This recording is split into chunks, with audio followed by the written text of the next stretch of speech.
Ball first, Jarrod, Kimber here, and it's power list time. You've been waiting for this, haven't you? Whoever you are.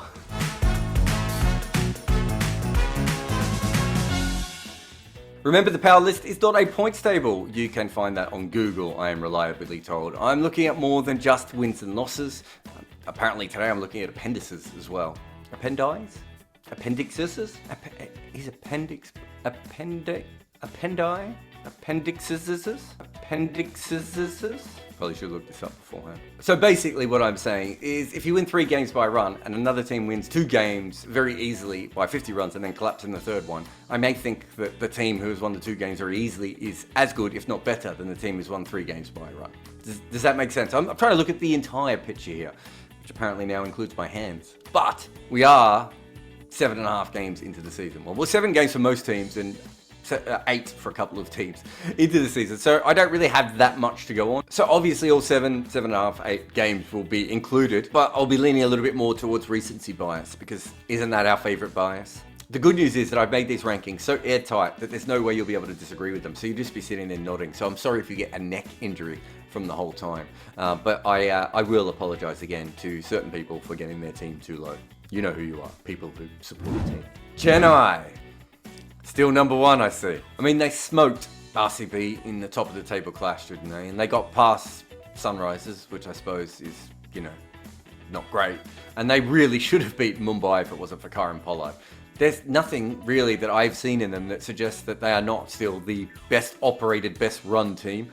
They don't have the injuries or the COVID or the many other things, the fish tank problems of some of the other teams. Their overseas players aren't leaving in droves. Kind of everything's going their way at the moment, and they're playing really good cricket. You know, I would love to nitpick more, but they're even batting more attacking at the moment. There's a lot to like about them. They have the bare minimum, although it's not a bare minimum because most teams don't have it, but they have the bare minimum of 5 frontline bowling options and 7 frontline batters, plus they have other things around that. That just makes them so much more balanced. I mean, that's the thing that every franchise team goes for, but it's kind of impossible to afford or make it work, or you get someone who's going to do it and then they can't bowl anymore, or whatever happens. There is usually a weak 5th bowler can only bowl with certain matchups, or number 7 batter really has never batted before, or whatever the situation may be. They just don't have that. That's why they're number 1, and that's why they were number 1 previously as well. I still think they could bat a little bit more aggressive, but they made a lot of runs against Mumbai, to be fair to them, so maybe they're thinking it's okay. The player that sums them up best has to be Moeen Ali. RCB had Moeen Ali for a long time, and they didn't know what to do with Moeen Ali. They just didn't quite get the Moeen Ali experience. I just think he is a phenomenal T20 player who can improve your team in so many different ways. When the matchup or the pitch is in his favour, he's a very, very good bowler, and you can get 4 overs out of him quite regularly. As a batter, he can kind of bat anywhere from opening to 7. There aren't many guys in the world that can do that. He bats without ego. He just likes to hit the ball hard in T20 cricket. He's not worried about anything else. And he's a smart cricketer. He's been around the world. He's got battle scars. He's got memories of beating these players. He's a top quality player. Even without Moeen Ali, I think this team would be very good. But with him, they just look like another level right at the moment. Delhi Capitals. I had them 4th last time, but they are 2nd at the moment. And, you know, they're 1st on the points table, so they are not far away from Chennai. They've got an extra win. If Chennai lose the next game, Delhi is a clear win ahead of them. That's not to say I think Delhi is a better team than Chennai, but that's a good position to be in. They're 2 wins away from booking their playoff spot already. Good for them. They won a super over thriller against a team that they probably should never have been in a super over against. And they lost the last ball or last over kind of game against RCB. And they destroyed Punjab and KKR. So, I mean, it's kind of a wash, realistically, on this. They went 3-1 in this trip. They easily could have gone 2-2 or 4-0. So, I think they're playing very good cricket, but they're still not playing absolutely perfect cricket at the moment, which is good for them. There's still somewhere to go. They could have easily been number 1. I still think Chennai is just a little bit better, although the way that Delhi are playing in a week and a half's time, I may not think that anymore. The other thing is that they actually won against 3 teams that you would expect them to win against, and they lost the game when they were going up against the high quality team, even if it came down to the end and could have gone either way. That's my thinking with not putting them to 1st. But they weren't far away from being equal 1st, if that makes sense as well. And it allows Shikhar Dhawan to play exactly as he wants to play. It allows him to take chances, but when the odds are stacked in his favour. It also means that Rishabh Pant and Shimron Hetmeyer and Steve Smith don't have to start as quickly because Shaw is doing such a great job. One of the things I really, really like about Delhi is their bowling options. Think about this, if you're coming into a T20 tournament, generally what you want is a bowling attack that will work for your home conditions. That's what you're trying to do. And then if you can win 50% of the games away from home and you can win the majority of the games at home, you go into the playoffs. Because of this weird, terrible season that we're currently playing, it means that's not how it works. And you have to play multiple games in a bunch of different venues, which means that one kind of bowling attack does not fit. Delhi has the most rounded bowling attack. You know, different kinds of seamers, different options, availability to them. Obviously, Ashwin is no longer there, but they had Ashwin for a while. And it means that no matter where they go, they're always going to have a handy bowling attack. Doesn't mean they'll always bowl well, but it should mean that they're never in a situation where the bowlers turn up and go, don't know what we're going to do today. That is so rare, and that has sort of fallen into place for them so brilliantly by the absolute terrible nature of this tournament. I think Prithvi Shaw is the player that kind of best represents them as a team at the moment. He's won a couple of games just by going out and just decapitating bowling attacks in the power play. He's been brutal in the way that he's gone about it. He's hitting the ball just incredibly well. It means because their bowlers are giving them reasonable totals, and they've also been quite lucky with the toss so far in this tournament. Prithvi Shaw then goes out and ends the game really early on in the power play. We've seen him do that a couple of times just in this last week. I had RCB at second, which annoyed some people. They said, oh, you're using RCB's history to judge them. Yeah, welcome to my YouTube channel. That is literally what this channel does. Their recent record is 1-2, and realistically, they lost to the best team that they played in Chennai, and they squeaked past Delhi, and they lost to Punjab, right? I mean, beating Delhi is good, but losing to the Kings, I don't know what to tell you. It's not good. I don't think they're as good as they were when they were winning 4-0, and I don't think they're as bad as 1-2. But this also could have been a 0-3 stretch, so I don't know quite where Bangalore is now. I think if you're a really, really arrogant Bangalore fan, you'll be sitting there going, we got this. And if you're 98% of other Bangalore fans, you will not be feeling that way. This is obviously a batting team. Harshal Patel batting at 9, Kyle Jamieson batting at 8. 4 of their top 5 have around 200 runs. Virat hasn't really got going yet. They dropped Sundar, and that doesn't seem to have affected their batting, although it might affect their bowling going forth. And there's a lot of talent that they haven't really done a lot with, like Sams and Sundar and Patadar. So I think there's a lot of this has been reliant on Glenn Maxwell being the Glenn Maxwell we see about, well, once every purple moon. I don't know if there are purple moons. Sorry to the astrologers out there. I'm sorry if astrologers don't look into moons as well. So when you're batting this well and you haven't used all your resources yet, I think that's a good sign. But I think they also have to keep batting at ridiculous Glenn Maxwell type levels, because I'm just not as sure about their bowling. But maybe they can do that. AB de Villiers is quite handy. I don't know if you've heard of him. He's a South African cricketer, plays for RCB now. Doesn't represent the national team anymore. Also once released a Christian rock song. That's a true fact. I think the player that best represents them is Harshal Patel. He has 17 wickets. 17 wickets. Yeah, that's a lot of wickets. And he is striking every 9.8 balls. I mean, that's wrong. I would get that tattooed on my body. I would retire if I was Harshal Patel and just get strike rate 9.8 put on my body and then explain it to people in pubs. Like, really, like a long story too, like not even keep it. Anyway. But Harshal Patel is also going over 9 runs and over. And so is Jameson, and Chahal is over 8. If Harshal stops taking wickets and Jameson keeps getting hit, how good a team is this really? We know that in general, the teams that win are either the most balanced teams or the teams with the best bowling attack.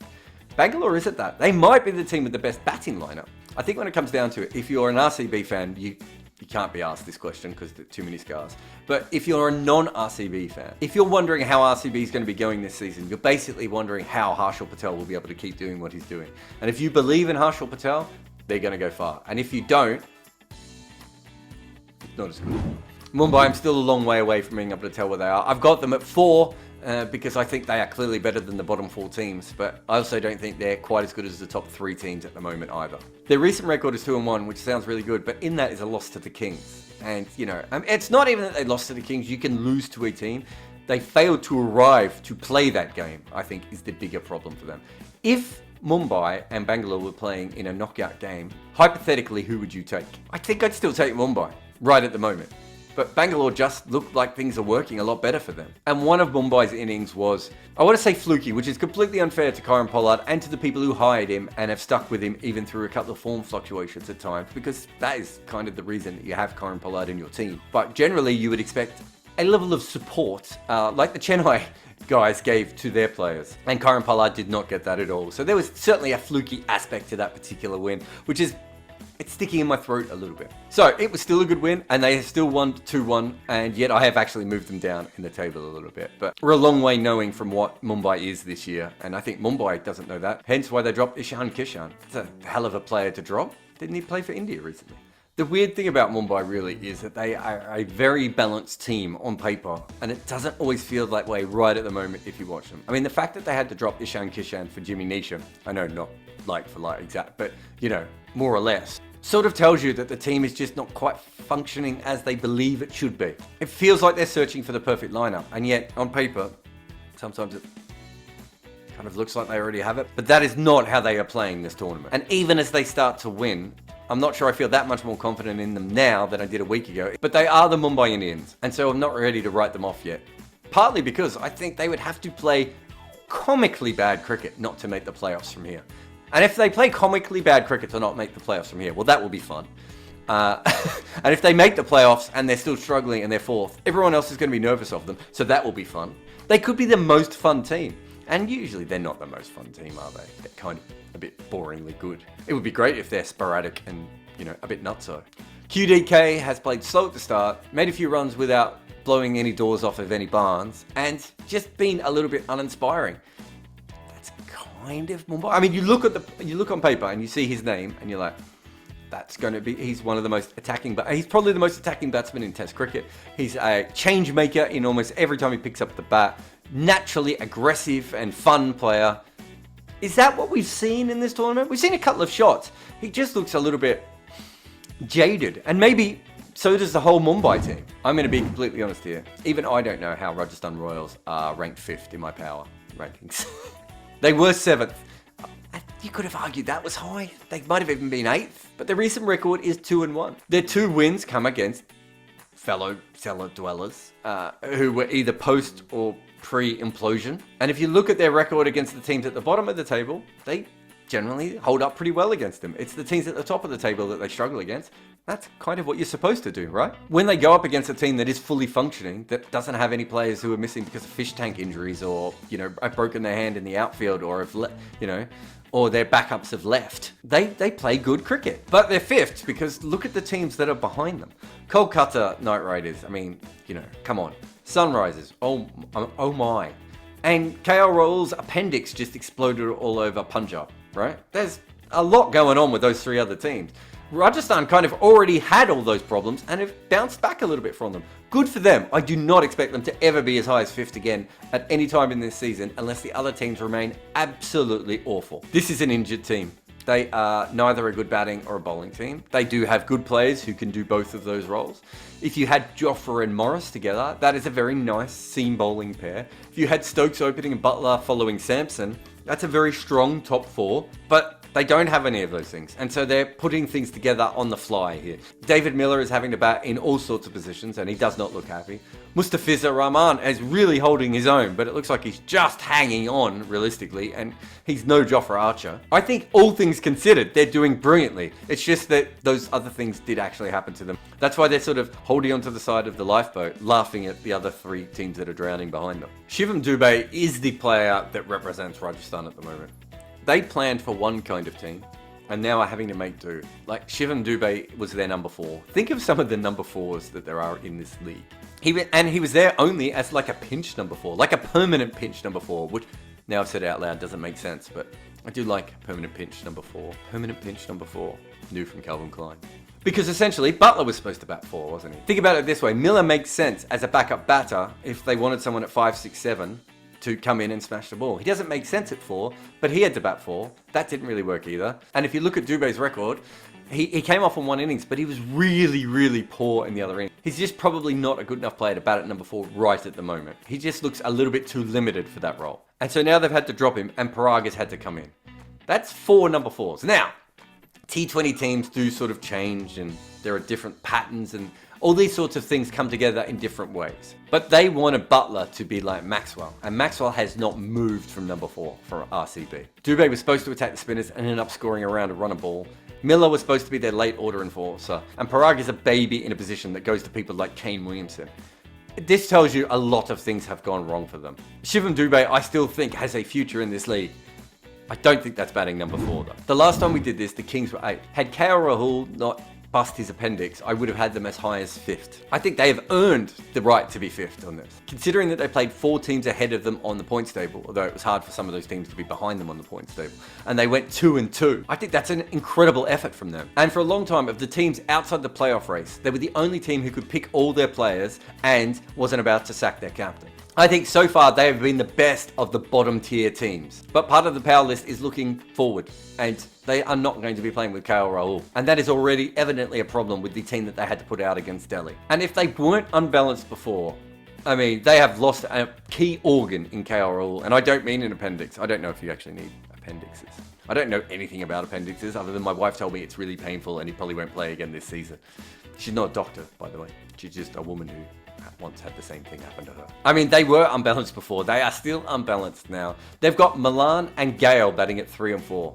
These are 2 natural openers, and it's not good. If Milan is going to play, he just has to bat in that top 3. One thing I'll say about their balance is when they got Ravi Bishnoi, they suddenly had the ability to put some pressure on with the ball. They've now got Harpreet Brar bowling with him as well. Now, they're very young and it's very early on and lots of things can go wrong, but finally they looked like they could put a little bit of pressure on. If you look at the Delhi game, which they lost, even though they're always behind in that game, they had the ability to at least slow Delhi down in that middle period a little bit because of those bowlers. I just don't know if those 2 young guys are going to make up for the, most consistent run scorer in T20 cricket in a team that has routinely collapsed in this tournament. The player that represents them is Mayank Agarwal, because kind of all their hopes are going to have to be pinned to him. He's going to have to play incredible cricket from here on in. And he's done it once, and they still lost. He's a short-form opener who usually struggles a little bit with his strike rate, though. And yesterday, he batted long and had a very good strike rate towards the end of that game. He's going to have to do that a lot. And as good as he was, and he was incredible, no one else was really any good at all, and they lost the game. I had KKR at 5th, and they have no, they're not 5th. It was hard enough to work it out after the first week. I'm still not 100% sure where Kolkata will end up, but at the moment they do not deserve to be 5th. They lost to the Royals, they beat the Kings, then they got slaughtered by Delhi. If they were going to make any move on the playoffs, they had to come out of this 2-1 against 2 of the poorer teams. They would be really disappointed in this if they weren't just perpetually disappointed already. Even with their flaws, I just don't think they should be as bad as they are. I mean, look at their batting lineup, 1 to 8. Look at their batting lineup, 1 to 8. Rana, Gill, Tripathi, Narain, Morgan, Karthik, Russell, Cummins. That's a good 8. Lots of teams would kill for that 8. How do you end up with this record with that 8? And then you watch them bat, and you're just like, how will they ever win another game ever again? You could argue that the batting order is slightly wrong. Tripathi just looks like he needs to be opening. He needs to stage a coup and just run out there before Gill. But this isn't a numbering order. Like, that isn't going to make that much of a difference. They either bat really, really slowly at the top, or they collapse. The worst of both worlds. And just an update on Pat Cummins, he currently has their highest batting average. It's not ideal, is it? Sunil Narain completely represents this team in that he is no longer anywhere near the force that Sunil Narain once was. And yet he still probably needs to be in this team. He's taking slightly more wickets than he did last year, but he's actually got a decent economy area in a team where that is the rarest of rare things. As far as his batting goes, he's faced 15 balls for 10 runs across 4 innings. That can't be right. 15. 10. Okay. Woo! His batting has not turned up yet. If you replaced him with a cardboard cutout, you would get similar results. And his runs are supposed to be bonuses anyway. They're supposed to be fun. They're certainly not supposed to come slowly as well. But when you look at this Kolkata team, you think, if Narain is kind of an automatic member of the 11, and at the moment, I think he kind of still has to be, that's a huge problem for them. They have not evolved with the times. But this is the thing, when it comes to Kolkata or Narain, they're still incredibly talented. There's still stuff there. You could still go, do you know what? If this gets right, or if this happens, they could still win a couple of games. I still honestly believe that. And yet they have earned this 7th ranking, and they may never get higher for the rest of the season, the way that they're currently playing. The Sunrisers are 8th. They were 6th before. They have not won in their last 3 games. Their main highlight in that time is almost beating Delhi, and I think that that's a fair highlight. But I had them at 6 essentially because of the incredible talent of their overseas players and the incredible talent of their local seamers. Well, they've dropped one of those incredibly talented overseas players, and the local seamers have been injured. Bhuvi's missed games, Natarajan's missed games, and Warner is now missing everything. And even that Delhi game, which is a highlight because they did almost win it, and they don't really have any other highlights, as you don't when you lose all these games. That was basically Williamson on his own, wasn't it? That was not in any way something that you want to hang a hat on. Hang a hat on? Why would I say hang a hat on? Look at what happened after they moved on from Warner. They changed captain to Williamson, and lots of people seemed happy about that. He used Rashid Khan early on, and that backfired when they didn't get Butler out. They brought in Mohammad Nabi, but then didn't bowl him early enough, and he got and his extra bowling, which they were desperate for, he got one over and got absolutely smashed. Bhuvi came back for his first game and got met, which is going to happen to anyone. And the rest of their bowlers got smashed as well, which meant that there was absolutely no way they were ever going to make that total unless they thought they were chasing it in 40 overs. And sure, they ran into a Joss Butler game and those things happened. They dropped Warner to shore up the bowling. And the next game, the team that they were basically fighting for a bottom spot with dropped 220 on them. This is a broken team. The player that represents them is David Warner. I feel like I don't really need to explain that one. So that's my power rankings for the 7.5 game stretch, which is, I don't know, the Spike Jones stretch, I assume. If you do have to make a comment, how about something like, wow, Jarrod, I cannot believe how accurate these rankings are. There is absolutely no way a sane person could ever argue with any of them. See you tomorrow.